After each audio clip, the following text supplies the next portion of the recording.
Hi weavers, നമസ്കാരം. പ്രശസ്ത ഭാഗവതാചാര്യൻ ബ്രഹ്മശ്രീ മൂർക്കന്നൂർ ശ്രീഹരി നമ്പൂതിരി തിരുവില്ലാമല വില്ലാതിരിനാഥ ക്ഷേത്രത്തിൽ നടത്തിയ രാമായണ പ്രഭാഷണത്തിലെ വളരെ പ്രസക്തമായ കുറച്ച് ഭാഗങ്ങളാണ് ഇന്ന് നിങ്ങൾക്കായി ഇവിടെ ഒരുക്കിയിരിക്കുന്നത്. അദ്ദേഹത്തിന്റെ ലളിതമായ പ്രഭാഷണം ഇഷ്ടമായാൽ ലൈക്ക് ചെയ്ത് മറ്റുള്ളവരിലേക്ക് എത്താൻ ദയവായി ഷെയർ ചെയ്യുക. അതിഗംഭീരമായിട്ടുള്ള യുദ്ധം അവിടെ നടന്നു. രാവണ നിഗ്രഹം ഇനിയും സാധ്യമായിട്ടില്ല. ഓരോ ദിവസവും സൂര്യൻ കടലിൽ പടിഞ്ഞാറൻ ചക്രവാളങ്ങളിൽ താഴും. സൂര്യൻ്റെ സൂര്യൻ സാഗരത്തിലേക്ക് അസ്തമിക്കുമ്പോൾ യുദ്ധം അവസാനിപ്പിക്കും. പിറ്റേന്ന് സൂര്യൻ ഉദിക്കുമ്പോൾ വീണ്ടും യുദ്ധം ആരംഭിക്കും. ഇങ്ങനെ ആ രാവണനാകുന്ന അന്ധകാരത്തെ പൂർണ്ണമായും ഇല്ലാതെയാക്കാൻ രാമനും സാധിച്ചില്ല. ഈ സമയത്താണ് ആദിത്യ ഹൃദയം എന്ന ദിവ്യമന്ത്രം അഗസ്ത്യ മഹർഷി രാമന് ഉപദേശിക്കുന്നത്. ദിവ്യായുധങ്ങളൊക്കെ കൊടുത്തു. എന്നിട്ടോ അവിടെ ആദിത്യ ഹൃദയം മന്ത്രം ചൊല്ലി വിരാട് സ്വരൂപമായ സൂര്യനെ മനസ്സിൽ ധ്യാനിച്ച് രാവണ ബാണങ്ങളും അതേപോലെ രാമബാണങ്ങളും തമ്മിൽ ഏറ്റുമുട്ടി ഒടുവിൽ രാമൻ്റെ ആ സായകം, ആ അമ്പ് രാവണന്റെ മാർച്ചട്ട പൊളിഞ്ഞ് അകത്തേക്ക് എത്തിച്ചേർന്നു എന്ന് പറയുന്നു. അസതോമ സദ്ഗമയ, അസദ്ഭാവത്തിൽ നിന്നും സദ്ഭാവത്തിലേക്ക് എത്തി. നമ്മൾ കേട്ടിട്ടുള്ള വലിയ വളരെ വിശേഷമായിട്ടുള്ളൊരു മന്ത്രമുണ്ട്. അത് എന്താണ്? ആ അസതോമ സദ്ഗമയ, തമസോമ ജ്യോതിർഗമയ, മൃത്യോർമ മൃതംഗമയ. ഈ ഉപനിഷത്ത് വാക്യത്തിലെ ആദ്യത്തെ വരി രാമാവതാരത്തെക്കുറിച്ചാണ് എന്ന് സജ്ജനങ്ങൾ പറയുന്നു. രണ്ടാമത്തേത് മഹാഭാരതത്തെക്കുറിച്ചാണ്. മൂന്നാമത്തേത് ഭാഗവതത്തെക്കുറിച്ചാണ്. ആദ്യത്തേൽ എന്ത് പറയുന്നു? അസതോമ സദ്ഗമയ, അസദ്ഭാവത്തിൽ നിന്നും സദ്ഭാവത്തിലേക്കുള്ള യാത്ര. അത് രാമായണത്തിലൂടെ കാണിച്ചു തരുന്നു. അതേപോലെ അടുത്തത് തമസോമ ജ്യോതിർഗമയ, ഇത് മഹാഭാരതത്തെ കാണിക്കുന്നതാണ്. ഇരുട്ടിൽ നിന്നും വെളിച്ചത്തിലേക്ക്. ആദ്യത്തെ രാവണൻ എന്ന ആ അസദ്ഭാവത്തിൽ നിന്നും രാമൻ എന്ന സദ്ഭാവത്തിലേക്ക്. അടുത്തതോ ആ മഹാഭാരതത്തില് തമസോമ ജ്യോതിർഗമയ, നിത്യാന്ധകാരിയായ ആ തിമിരം ബാധിച്ച് കാഴ്ച നഷ്ടപ്പെട്ട ധൃതരാഷ്ട്രരിൽ നിന്നും ലോകത്തിന് മുഴുവൻ പൊതുകാഴ്ചയെ പകർന്നു കൊടുക്കുന്ന ശ്രീകൃഷ്ണ പരമാത്മാവിൻ്റെ അനുഗ്രഹത്തിൻ്റെ കഥ. അതിനുശേഷം മൂന്നാമത്തേത് തമസോമ ജ്യോതിർഗമയ, മൃത്യോർമ അമൃതംഗമയ. അത് ഭാഗവതത്തെ കാണിക്കുന്നതാണ് എന്ന് സജ്ജനങ്ങൾ പറയാറുണ്ട്. അപ്പോൾ ഏതായാലും ഇവിടെ രാവണൻ തയ്യാറായി. രാമസായകങ്ങൾ അതിഗംഭീരമായിട്ട് രാവണൻ്റെ നേർക്കെത്തണു. രാവണൻ അവസാനം മരിച്ചു വീഴുകയും ചെയ്യണു എന്നുള്ള രംഗം അവിടെ സൂചിപ്പിച്ചു. അരാജകത്വം വരാതിരിക്കാൻ പുതിയ ചക്രവർത്തിയെ അഭിഷേകം ചെയ്യണം. അത് കഴിഞ്ഞ് രാമന് അയോധ്യയിലേക്ക് തിരിച്ചു പോകണം. ഈ സമയത്ത് ലക്ഷ്മണൻ ചോദിക്കുന്നുണ്ട്, അയോധ്യയെ നമുക്കെടുത്തിട്ട് അയോധ്യയെ ഭരതേട്ടന് കൊടുത്തിട്ട് നമുക്ക് ഇവിടെ ഈ സുവർണ നഗരിയിൽ, ഈ ലങ്കാനഗരിയിൽ താമസിച്ചാൽ പോരെ എന്ന് ചോദിക്കുമ്പോൾ ഭഗവാൻ നൽകുന്ന വളരെ വിശേഷമായിട്ടുള്ള ഉപദേശമുണ്ട്. അത് ഈ കാലത്തും ഏത് കാലത്തും വളരെ പ്രസക്തിയുള്ളതാണ്, പ്രാധാന്യമുള്ളതാണ്. എന്താ പറയണത്? ഇവിടെ പറയുകയാണ്, സത്യത്തിൽ ഈ മാതൃഭൂമിയും അതേപോലെ തന്നെ മാതാവും ജനനി ജന്മഭൂമിശ്ച സ്വർഗാദപി ഗരീയസി. സ്വർഗത്തേക്കാൾ മഹത്തരമാണ് മാതാവും മാതൃഭൂമിയും. അതിനെ ഉപേക്ഷിക്കാൻ പാടില്ല എന്ന് പ്രത്യേകമായിട്ട് ഓർമ്മിപ്പിക്കുന്നു. ഏതായാലും രാമ സംഗമത്തിൻ്റെ സമയം ആവുകയായി.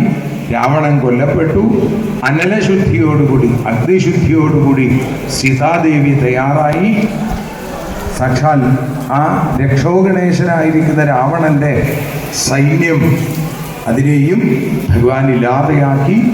എന്നിട്ടോ അവസാനം രാവണൻ്റെ പുഷ്പവിമാനത്തിൽ ശ്രീരാമചന്ദ്രസ്വാമി ഭരതനോടും അതേപോലെ സീതാദേവിയോടും ലക്ഷ്മണനോടും സീതാദേവിയോടും കൂടി ഭരതൻ്റെ അടുത്തേക്ക് എത്തുകയാണ്. കൂടെ സുഗ്രീവനുണ്ട്, ഹനുമാനുണ്ട്, വിഭീഷണനുണ്ട് തുടങ്ങി നിരവധി കപി കുലത്തിലെ നിരവധി ആളുകളും ആ പുഷ്പവിമാനത്തിൽ തിരിച്ച് ഇവിടെ എത്തുന്നു. മറ്റൊരാളുടെ ധർമ്മപത്നിയെ ചതിയിലൂടെ അപഹരിച്ചു. രാവണൻ ചെയ്ത ഏറ്റവും വലിയ തെറ്റാണ്. എല്ലാം തനിക്ക് മാത്രമാണെന്നും എല്ലാം തൻ്റേത് മാത്രമാണെന്നുള്ള സ്വാർത്ഥത. രാവണൻ്റെ കുടിലത അതാണെന്നാണ്. തൻ്റെ ഭാര്യയെ ആ കുരങ്ങന്മാരെ ആക്രമിച്ചപ്പോൾ തോന്നിയ വേദന, അല്ലെങ്കിൽ ഉള്ളിലുണ്ടായ ദേഷ്യം, ഇത് ലോകത്തിൽ എല്ലാവർക്കും ഉണ്ടാകുന്നതാണ് എന്ന് തിരിച്ചറിവില്ലാതെ പോയതാണ് രാവണന് പറ്റിയ ഏറ്റവും വലിയ തെറ്റ് എന്ന് അവിടെ സൂചിപ്പിക്കണം. അങ്ങനെ ആ രാവണ നിഗ്രഹം കഴിഞ്ഞ് തിരിച്ചെത്തുന്ന ശ്രീരാമചന്ദ്രസ്വാമി അയോധ്യയിലിത ആനന്ദനൃത്തം തുടങ്ങിക്കഴിഞ്ഞു. അയോധ്യയിലേക്ക് ആനന്ദസ്വരൂപനായ സാക്ഷാൽ ഭഗവാൻ എത്തിച്ചേരുകയാണ്. അങ്ങനെ 14 വർഷം പൂർത്തിയാകുന്നതിന് മുമ്പ് തന്നെ ഭഗവാൻ അയോധ്യയിലേക്ക് എത്തിച്ചേരുന്നു. അവിടെ സൂചിപ്പിക്കുന്നു, എത്രയോ കാലം മുമ്പ് നടക്കണമെന്ന് മോഹിച്ച ആ ശ്രീരാമ പട്ടാഭിഷേകം ഇപ്പതാ അതിഗംഭീരമായിട്ട് നടക്കാൻ പോവുകയാണ്. രാമായണത്തിലെ കഥാപാത്രങ്ങൾ, രാമായണത്തിൻ്റെ പ്രതീകങ്ങൾ നമുക്ക് പലതും പറഞ്ഞു തരുന്നത്. ആരാ? ശ്രീരാമചന്ദ്രസ്വാമി സത്യത്തിൻ്റെയും ധർമ്മത്തിൻ്റെയും പ്രതീകം. സത്യവും ധർമ്മവും മുറുകെ പിടിച്ചാൽ ഒരുപക്ഷേ ചില ദോഷങ്ങൾ അനുഭവിക്കേണ്ടി വരും. എങ്കിലും ആത്യന്തികമായ വിജയം ധർമ്മത്തിനും സത്യത്തിനുമാണ് എന്ന് കാണിക്കുന്നു. പിന്നെയോ അതേപോലെ തന്നെ ആ രാമപട്ടാഭിഷേകത്തിൽ പിന്നെ എത്തിയ ആളുകളാ സാത്വിക, രാജസ, താമസ ഗുണങ്ങളുടെ പ്രതീകമായിട്ട് ഭരതൻ, സുഗ്രീവൻ, വിഭീഷണൻ. തമോ ഗുണാധിക്യമുള്ളവരെയാണ് എന്ത് വിളിക്കുക? അവരെയാണ് രാക്ഷസന്മാരെന്ന് വിളിക്കുക. പിന്നെ അതേപോലെ തന്നെ ഭരതൻ, സുഗ്രീവൻ, വിഭീഷണൻ, നരൻ, വാനരൻ, രാക്ഷസൻ എന്നീ ഭാവങ്ങളുടെ പ്രതീകം. ഇവർ അയോധ്യ, കിഷ്കിന്ധ, ലങ്ക എന്നിവയുടെ പ്രതിനിധികൾ. ഓരോ കഥാപാത്രത്തിനും സ്വന്തമായ അസ്തിത്വമുണ്ട്, സ്വന്തമായി പറയാൻ വാക്കുകളുമുണ്ട് എന്ന് ഈ രാമായണം നമ്മളെ ഓർമ്മിപ്പിക്കുന്നു. ഇപ്പം രാമായണം സീതായനമാണെന്ന് വാദിക്കുന്നവർ പലരുമുണ്ട്. രാമനില്ലാതെ സീതയില്ല, സീതയില്ലാതെ രാമനുമില്ല, അല്ലേ?